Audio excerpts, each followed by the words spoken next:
Welcome to this explainer. Today, we're going on a bit of a journey, a cinematic descent into one of the most mysterious extreme environments on our planet. You know, when we picture the Amazon, we usually visualize this endless sea of green canopy, the thick, suffocating humidity, and that winding, muddy river on the surface. But what if I told you that the surface is barely even the beginning of the story? Today, we're going to literally peel back the layers of the Earth to reveal these breathtaking, completely hidden worlds. We're talking subterranean ghost rivers, cutting-edge artificial intelligence mapping the deep crust, and lost ancient pyramids completely swallowed by the jungle. So strap in, because the Amazon is about to get a whole lot deeper. But to really understand the secrets down below, we first have to grasp the sheer, unbelievable scale of the world above. 20%. That is a staggering number. 20% of all the fresh water entering the world's oceans every single second comes from this one single river. It's discharging roughly 29,000 cubic meters of water into the Atlantic every second. I mean, the sheer force and volume are so immense that early explorers actually mistook the mouth of the river for the open ocean. And this brilliantly illustrates just how incomprehensible that scale really is. Just look at this comparison.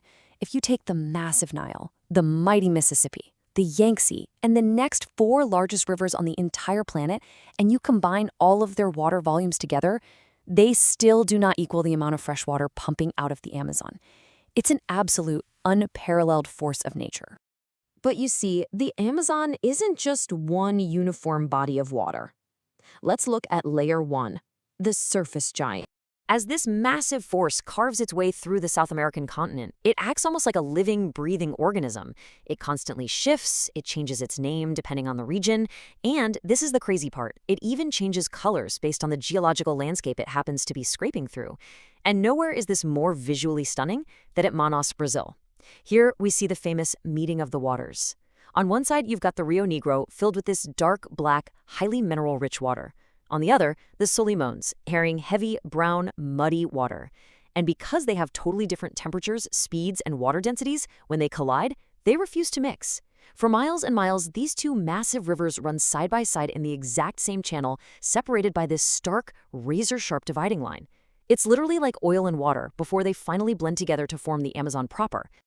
Now, what's even wilder is that this river hasn't always flowed east toward the Atlantic. If we look at this timeline, 150 million years ago, back during the time of the supercontinent Gondwana, the Amazon actually flowed in the completely opposite direction. It flowed westward toward what is now Africa.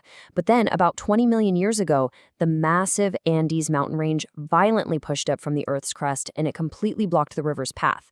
The water suddenly had nowhere to go. It formed this massive inland sea for a while, until it finally broke through to the east, carving the path it takes today. Okay, let's dive into this next part. Layer 2, the deep ghost river. We are now going to conceptually descend straight down.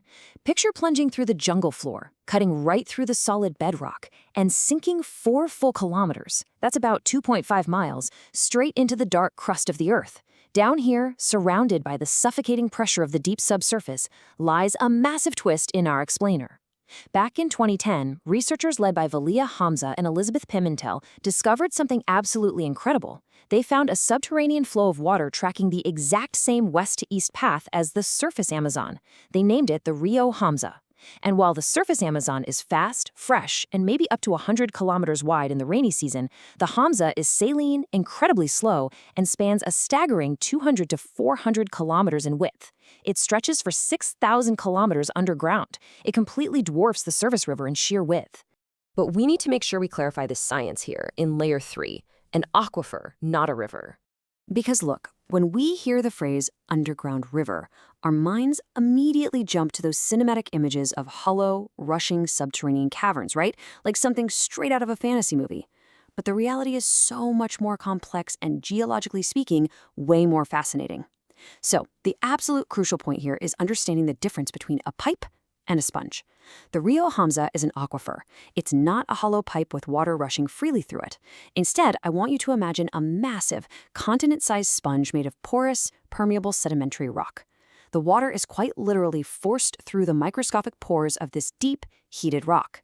And that's why researchers are quick to point out that calling it a river is really just using the term in a generic, popular sense rather than a strictly geological one.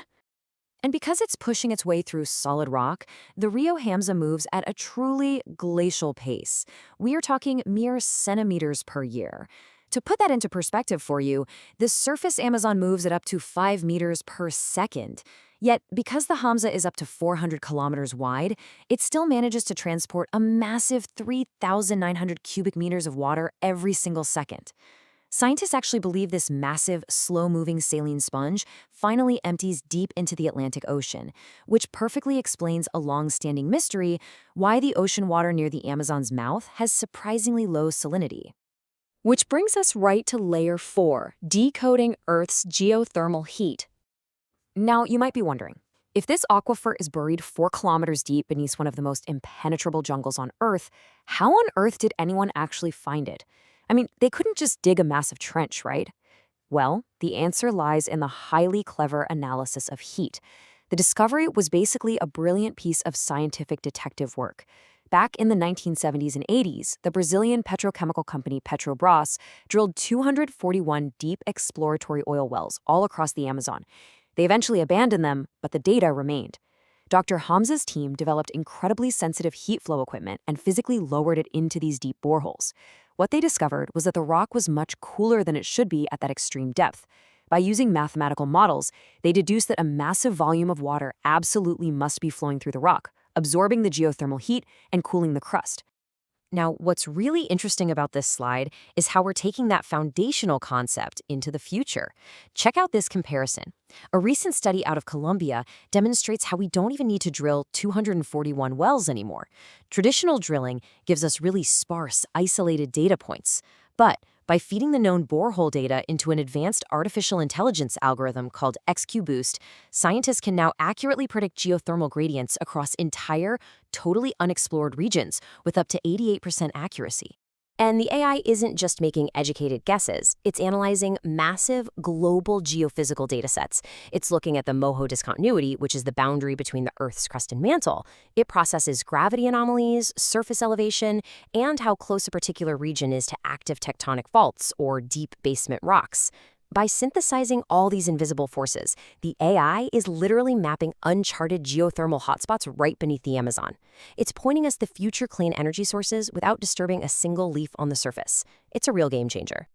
But geology isn't the only thing hiding beneath the surface. Welcome to Layer 5, AI and Ancient Pyramids.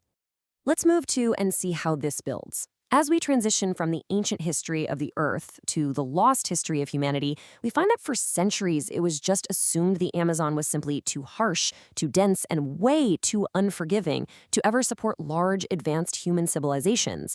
But technology is proving that assumption completely, entirely wrong. Just as thermal data revealed the Hamza Aquifer and machine learning revealed geothermal hot zones, a technology called LiDAR is now revealing the surface. LiDAR is essentially a laser scanner attached to an aircraft that can digitally strip away the jungle canopy. It allows archaeologists to see the bare ground underneath in stunning 3D detail. And what they found recently in Bolivia is just staggering. Hidden right beneath the dense foliage, LiDAR revealed the remnants of the Kisarabe culture, who thrived there roughly 1,000 years ago. Guys, we are talking about massive, 22-meter-high earthen pyramids. The scans show these perfectly straight, highly engineered roads stretching for kilometers, connecting vast settlements right alongside complex canals specifically designed to manage the Amazon's intense water flow. This completely shatters the old idea of a pristine, untouched jungle. It was in fact a highly managed, incredibly densely populated urban landscape. Which brings us to the ultimate question of this explainer. Think about it. We've mapped a 6,000-kilometer subterranean aquifer moving silently through the deep crust. We've used AI to predict invisible geothermal heat engines, and we've shot lasers through the canopy to uncover giant pyramids built by forgotten empires. All of this was hidden from our eyes until right now. So, as you picture the vast, sprawling green of the Amazon basin today, you really have to ask yourself, if all of this was hiding right beneath our feet the whole time, what else is waiting in the dark to be discovered?